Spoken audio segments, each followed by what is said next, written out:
بسم الله الرحمن الرحيم. مشاهدينا الكرام، السلام عليكم ورحمة الله وبركاته. أهلا بحضراتكم في لقاء متجدد من برنامج قوارير. في بعض الأوقات بنقابل شخصيات دائما بتكون مترددة حتى في أبسط الأمور.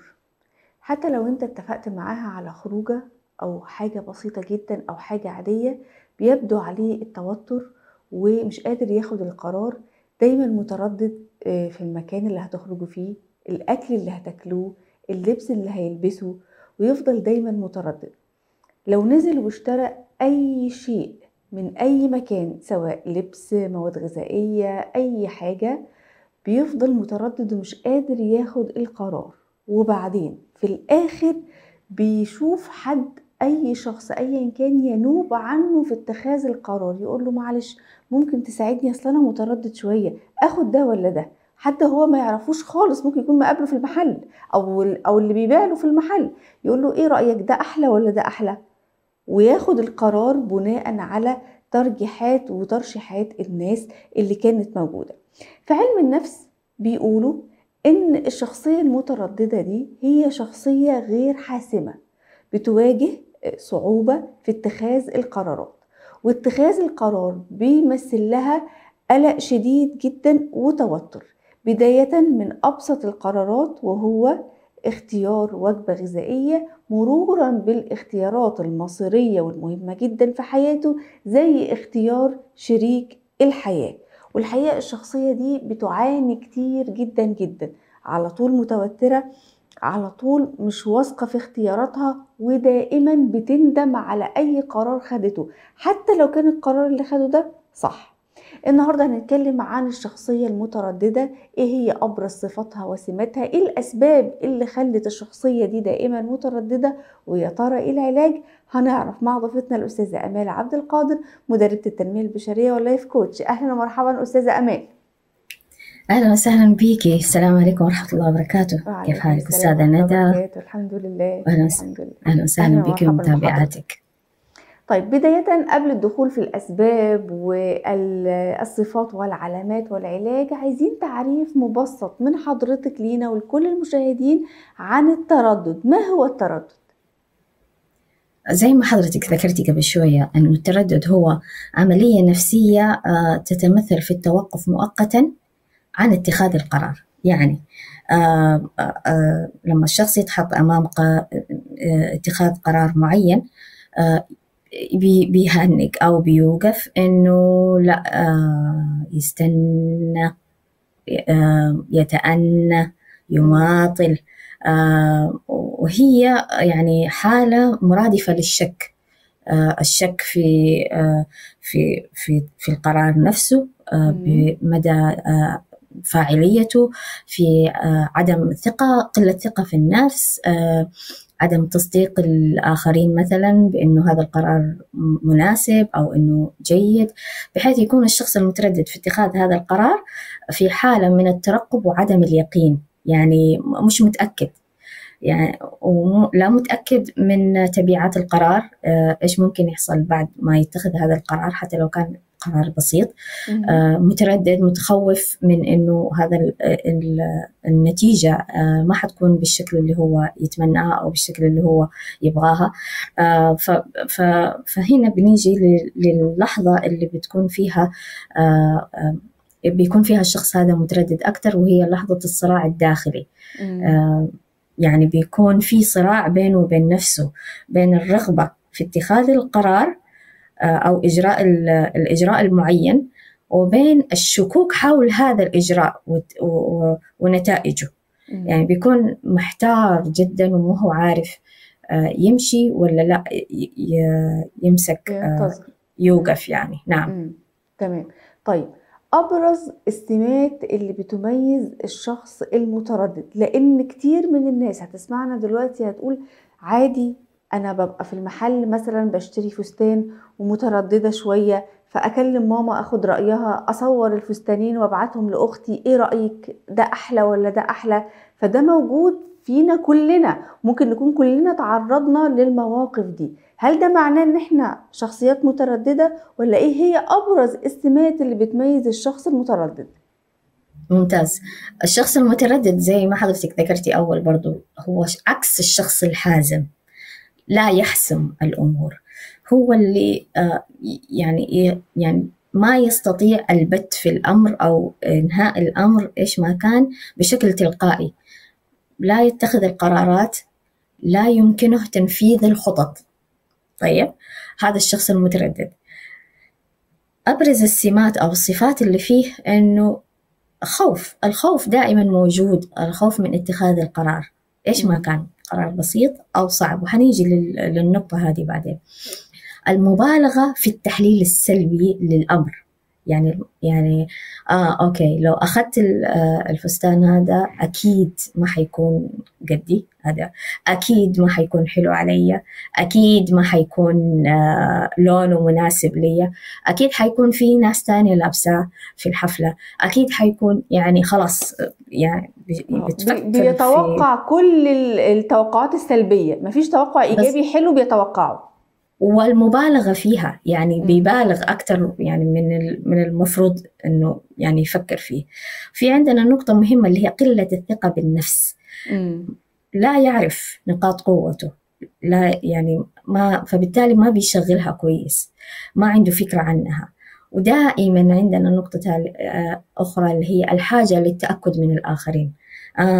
طيب، يعني يبحث عن رضا الآخرين في هذا القرار أو في تبعاته، حتى لو إنه بعد ما قرر بتلاقيه يترقب، يعني طالع يشوف فلان إيش بيقول على القرار اللي أنا اتخذته. أيوة. أو فلان بالزبط. إيش هتقول على هو يعني دايما بيبقى عامل حساب لردة فعل الناس على قراراته، فبياخدها طبقا للأمور اللي ترضيهم هم، مش ترضيه هو ولا لمصلحته، لا عشان الناس هتقول علينا ايه. بالضبط. وفي مشكلة تانية اللي هي الخوف من اللوم من الناس، يخاف كتير إنه الناس حتلومه على القرار هذا، ليه جبت هذا أو اشتريت البيت في المكان الفلاني، ما كان طب يعني أنا اللي حعيش فيه وأنا اللي قررت. لا، هو ما بيفكر فيها كذا الشخص. لا، وممكن كمان يكرهوه في الحاجة اللي هو اشتراها، ملهاش لازمة، يعني دفعت فلوس على الفاضي ولا ليها 30 لازمة، انت كده خسرت نفسك ورميت فلوسك في الأرض، فيبدأوا يندموه أشد الندم إن هو اشترى الحاجة دي مع إنه كان في احتياجه. بالضبط. وهذا لأنه هو أعطاهم الفرصة، لأنه يعني وراهم إنه هو بحاجة إلى رأيهم، لأنه كان ضعيف أمام يعني ضغوطاتهم، أمام رأيهم اللي هم بيقولوه بقوة شخصية وثبات. بالضبط، لأنه هنا عندي شخصية ضعيفة. للأسف الشخص المتردد هو يعني شخص يعني عاطفي كثير، بيهمه آراء الآخرين، بيهمه رأي، يعني مش بس آراء الآخرين في قراراته، لا، رأي الآخرين فيه هو في شخصه. يعني بتحسيه إنه على طول في حالة ترقب، إيش بيقولوا، إيش حتقول، إيش قالت عني أو عن الأشياء اللي بعملها. بالضبط. يعني فبتلاقيه محتار، على طول عنده قلق، على طول عنده ترقب للناس اللي حواليه. يعني نعم، تمام، هي دي أبرز سماته. طيب، ايه الأسباب، ما هي الأسباب اللي بتجعل الشخص أو بتجعل الشخصية دائما مترددة وغير حاسمة، مش قادرة تاخد أي قرار، لازم تستعين بحد عشان ياخد لها القرار، أو موضوع اتخاذ القرار بالنسبة له موتر جدا وفيه صعوبة؟ ايه الأسباب يا أستاذة أمال؟ عندنا مثلا واحدة من الأسباب هي من النشأة، أو أسباب خاصة فيه الشخص، طبع فيه، أو هو طبع فيه. طيب، وهذا الطبع لم يعالج بالشكل الصحيح أثناء النشأة في الصغر. يعني يكون الطفل أساسا شخص متردد خائف، يكون فإذا الأهل ما انتبهوا أو ما وعوا للموضوع ده من بدري وعززوا ثقة الطفل هذا من بدري، حيكبر هو شخص متردد أساسا، خلاص هو كده حيكون شخصية مترددة مدى الحياة. لأنه ما حد اشتغل عليه من هو صغير، فبالتالي النشأة أثرت فيه. غير اللي بيكون أصلا بيكون شخص عادي في طبعه، بتلاقيه في أثناء نشأته اتربى بطريقة خلته يظهر هذا التردد أو الخوف بسبب عنف لفظي، عنف جسدي، عنف حصل له في الصغر بسبب نوع التربية اللي ترباها، إنه لم يكن يؤخذ برأيه بأي شيء، فبالتالي كبر على فكرة إنه رأيه مو مهم أو قراره مو مهم، أو ما كانش بيتم إعطائه الفرصة إنه ياخد قرار. الأب والأم بياخدوا عنه كل قراراته، وحتى دخوله الجامعة، اختيار التخصص، اختيار شريكة الحياة، فكل حاجة هم بياخدوا القرار فيها. بالضبط. الخبرة بتيجي من تجارب كثيرة، فإذا الطفل، إذا الشخص لم يعش هذه التجارب في حياته في كنف الأسرة اللي هو المحيط الآمن، لما يجي يطلع من البيت ما حيقدر يعيش التجارب هذه بالكم أو بالمساحة المطلوبة له. فبالتالي ما حيكون عنده خبرة في اتخاذ القرار، لأنه ما كان عنده تجارب عاشها في اتخاذ القرار من قبل كده. وفي عندنا مشكلة أخرى اللي هي تكون تماما خارجية من المجتمع. الشخص بيكون مثلا أساسا شخص قوي الشخصية، طفل قوي الشخصية، اللي بنسميه إحنا عنيد، أو بنسميه إحنا مشاغب أو شقي. طيب بيكون كده. كل ما كبر يبدأ الطفل يهدى. هو مش إنه يهدى، هو إنه يكبت. شايفة؟ لا اسكت، اجلس، ما تعمل، ما تروح، خلص يكبت تكمح جماحه. شايفة كيف؟ فبالتالي لما يجي يكبر حيكون شخص أليف، ودود، مطيع، متردد، لأنه ما حيعرف يتخذ قرارات. فهنا فبتلاقيه اتأثر كثير جدا من المحيط الخارجي، بحيث أنه رأي فلان ورأي علان، رأي البائع في المحل الفلاني أهم من رأيي أنا، رأي أي أحد ماشي مثلا في أي مكان، واحدة شافتني لأول مرة في حياتها، رأيها مهم بالنسبة لي أكثر مني أنا، من رأيي أنا، رأيها في كلامي، في حركاتي، في تصرفاتي، في قراراتي، حتى في تخصص الجامعة اللي أنا اخترته مثلا. شايفة؟ فهو هذا يا إما بيكون من النشأة، أو بيكون يعني هو له علاقة طبعا بالتربية، بس إما بيكون بسبب أساسا داخليا هو شخص متردد وكبر الموضوع ده فيه، أو إنه لا كان عكس وكبت فأصبح بهذا الشكل. تمام.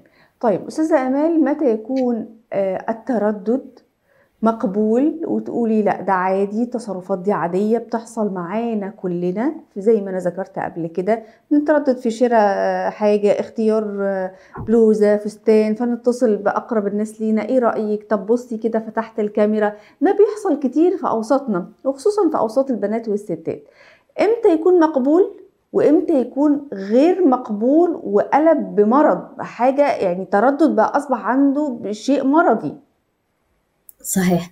المقبول زي ما حضرتك ذكرتي قبل شوية، اللي هو في السوق مثلا، اللبس الفلاني، الأشياء البسيطة، اختيار ملابس، شراء حاجيات المنزل، الأمور اللي بتكون حاجات بسيطة، يعني ما بتكون فيها نسبة الصح والغلط كبيرة، يعني بتكون النتيجة أمر نسبي، يعني ما هو إنه لا هذا خطأ أو إنه لا هذا صح، بيعتمد يعني إنه بتمشي الأمور، النتيجة بتكون نسبية. بينما القرارات المصيرية اللي هو اختيار التخصص، اختيار الزوجة أو الزوج، اختيار المنزل مثلا اللي حأسكن فيه، اختيار العمل، مكان العمل، اختيار البلد اللي حأعيش فيها، اختيارات يعني عارفة القرارات المصيرية الكبيرة اللي حتترتب عليها أمور أكثر وأعمق، وحتستمر، يعني القرار هذا مداه حيستمر معايا لمدة طويلة. هنا لا، الشخص لازم يكون حازم، يوقف التردد، يخفف التردد لو هو شخص متردد، يخفف من حدة التردد بحيث إنه يقدر إيش يتغلب على الخوف اللي في داخله. لكن لو أصبح الموضوع لو قلب إلى قلق نفسي، إلى وسواس قهري، إلى مشاكل أخرى، بحيث إنه لا أقبل أي نوع من الخطأ نتيجة القرار هذا، أضخم الأخطاء البسيطة، أشياء بسيطة لا الناس كلها بتشوفها بسيطة وهي أصلاً أمور بسيطة، خطأ بسيط، لا أنا أكبره وأضخمه وأشوف إنه هنا يعني وأهول الدنيا وفي هذه الحالة لازم تدخل مختص، تدخل يعني لازم أبحث عن علاج. هنا لازم اسمه يعني مرض، يشوف مرشد نفسي أو مختص نفسي يروح له. صح، هنا خلاص صار اسمه مرض، يعني ما لا يعجبه العجب، ما يعجبه أي شيء ممكن يسويه، ما يعجبه أي شيء هو يقرره. الشخص خلاص صار يعني متوجس، مرتاب، في حالة قلق دائم، أثر على حياته اليومية، على علاقاته مع الأشخاص المقربين منه. فهنا لازم أبحث عن علاج من مختص زي ما ذكرنا الآن. نعم، تمام. طيب أخيرا أستاذة أمال، عايزين العلاج للشخصية المترددة بتردد يعني شديد أو مرضي، في خطوات، إيه هي الخطوات علشان أقدر أتخلص من التردد الشديد اللي بيتحكم فيا؟ للأسف الشخص المتردد في القرارات المصيرية بالذات بيأثر مو بس على حياته الشخصية، بيأثر على حياة الآخرين. خلينا ناخذ مثال، مثلا إذا كان أب والد لفتاة في عمر الزواج مثلا، هو لأنه شخص متردد ما حيكون قادر إنه يعني مثلا يختار لها أو يوافق لها على الزوج الصالح، ما حيكون عارف مين هو الزوج الصالح حتى يقرر إنه هذا هو الشخص اللي أقدر أزوج بنتي له. فلهذه الدرجة الموضوع كبير جدا، فبتلاقي إنه عنده نقص معلومات، لا يبحث عن المعلومات من المصدر الصحيح يعني، فبتلاقيه بس مجرد إنه الآخرين قالوا أوكي هو شخص كويس قالوا عنه، خلاص بيكتفي بهذه المعلومة، لا يبحث وراء الخبر يعني. فأول شيء عشان نعالج الموضوع هذا من الشخص المتردد، أو إذا هي اللي قاعد تشوفنا الآن شخصية مترددة، إني أعرف حجم المأساة اللي ممكن أسببها لنفسي وللآخرين. لما أعرف حجم المأساة هذه أبدأ أنا أتحرك بأنه لا، خليني أبحث عن علاج. أبدأ أعتمد على الاستخارة في الأمور المصيرية. طبعا يعني كما قال الصحابي جابر بن عبد الله رضي الله عنه، أنه كان الرسول صلى الله عليه وسلم يعلمنا الاستخارة كما يعلمنا الاستخارة في الأمور كلها كما يعلمنا السورة من القرآن. بالضبط. فالاستخارة بتعزز ثقة الإنسان في نفسه، بتعزز ثقة الإنسان في قراراته، في اتخاذه للقرارات هذه، بتعينه على اتخاذ القرار الصحيح، بتحسسه بأنه في له سند، في له ظهر، إنه مش لوحده، إنه يعني أكيد حتى لو حصل إيش ما حصل إنه الله سبحانه وتعالى له حكمة في الموضوع. طيب، فحيرجع الأمر لله سبحانه وتعالى، حيزيد يقينه بالله، حتزيد ثقته في نفسه. طيب،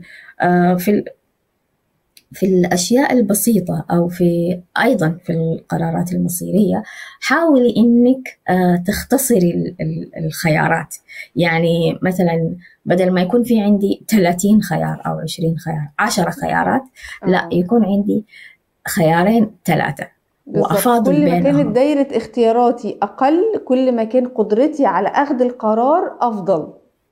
بالضبط. زي ما بنسوي مع الطفل لما يكون صغير لسه، ما بنوديه محل الألعاب مثلا نقول له يلا اختار لعبة. لا، مثلا نحدد له، نقول له تبغى تاخذ هذه ولا هذه، عشان ايش لا يتوه، هو يتعب لأنه بالظبط. حيكون خيارات لا، كثيرة واحنا جدا. هنتوه معاه في الميزانية برضو، احنا لو سبناه الاختيارات هو للآخر هيختار كل حاجة. بالضبط، شايفة كيف؟ فنفس الشيء أعامل نفسي بنفس المنهج، لأنه أنا مم. الآن بحاجة إلى العلاج، فأبدأ أصححها من بدري، من الأشياء الصغيرة مم. البسيطة. أحط خيارين 3 قدامي، الباقي كله أحذفه أشيله خلاص، اه، أبعده ممتاز. من القائمة من عندي، وأفاضل بينهم. أوكي، هذا أحسن، لا هذا أحسن، بدليل إنه هذا عنده كده وهذا عنده كده، وأشتغل على حسب الأولويات والإمكانيات مم. وأهمية كل خيار بالنسبة لي. تمام. وآخر شيء الاستشارة، استشارة أهل الخبرة. يعني ما شاء الله الآن صار في ناس خبرة في كل المجالات، فأستشيرهم، مم. أتواصل معاهم. طبعا نبتعد عن جوجل، يعني مش إنه اه، أكتب في جوجل جوجل ويطلع لي اكتر حاجة بتودي يعني في الاختيارات ما بتبقاش مظبوطة. هو من ناحية ممكن الاستفادة منه لو أنا هختار الموقع اللي هاخد منه الفكرة. يعني مم. مثلا أنا حأكتب شيء في جوجل، خلاص هنا أختصر الخيارات أو أقللها، أخذ من موقع، هاخذ بس من الموقع الفلاني والموقع الفلاني، لأنهم هم هدول اللي أعتمدهم كمصادر، مثلا في المعلومات الطبية بسبب كذا وكذا وكذا، أو في مم. المعلومات الفقهية لأنه فيهم الشيخ الفلاني وفلان وفلان وفلان. خلاص، تمام. وأشوف بس هدول. يعني مم. خلاص أنا كده قللت الخيارات من كم الخيارات اللي عندي في سوق جوجل، وجبت 2 بس واعتمدت عليهم وأفتح وأشوفهم. نفس الشيء أعمل في الأمور الأخرى. مم. تمام. وآخر حاجة، اللي بيحصل مع الشخص المتردد إنه هو بيندم، بيتأسف، بيزعل من مم. القرار اللي هو سواه حتى قبل ما يشوف نتائجه أو تبعاته. فهنا أنصح الشخصية المترددة إنها لا تندمي، طالما أول شيء استشرتي، مم. عملتي بالأسباب، أخذتي بالظبط، أخدت شوية بالأسباب، وقت. هو ده الخير بقى. أيوة، بعد كده لعله خير. لا تندمي، يعني كوني شجاعة في تقبل الخطأ، شجاعة في تقبل الخطأ أو بتقبل بالظبط. المشكلة اللي حصلت. تقبلي نفسك كما هي. طيب، مم. ما تنسي إنه الخبرة تأتي من التجارب الكثيرة. يعني بالفعل. أنت الآن هذه تجربة اتعلمتي، يلا مم. التجربة اللي بعدها إن شاء الله حتكون أحسن، وهكذا. تمام، نعم. تمام جدا. بالخطوات دي نكون ختمنا مع حضرتك حلقتنا اليوم من حلقة برنامج قوارير. بشكر حضرتك في النهاية الأستاذة أمالة عبد القادر، مدربة التنمية البشرية واللايف كوتش، على وجودك معنا وعلى هذا الطرح المميز. وإذا عزمت فتوكل على الله، والاستخارة والاستشارة في كل قراراتنا. بعد كده الخيرة فيما اختاره الله بالتأكيد. فبلاش نفضل مترددين ونوتر أنفسنا ونصعب الأمر علينا. بلاش نسمع لحد بيندمنا على كل خطوة وكل قرار بناخده. طالما عزمنا نتوكل على الله، وطالما أخدنا بالأسباب فبإذن الله هيكون هو ده القرار الخير اللي ربنا اختاره ليك. نسأل الله سبحانه وتعالى أن يرشدنا يا رب للصواب دايما في كل قراراتنا، وما نكونش شخصيات مترددة أبدا. انتهت حلقة قوارير اليوم، وإلى أن نلقاكم نترككم في رعاية الله وأمنه، والسلام عليكم ورحمة الله وبركاته.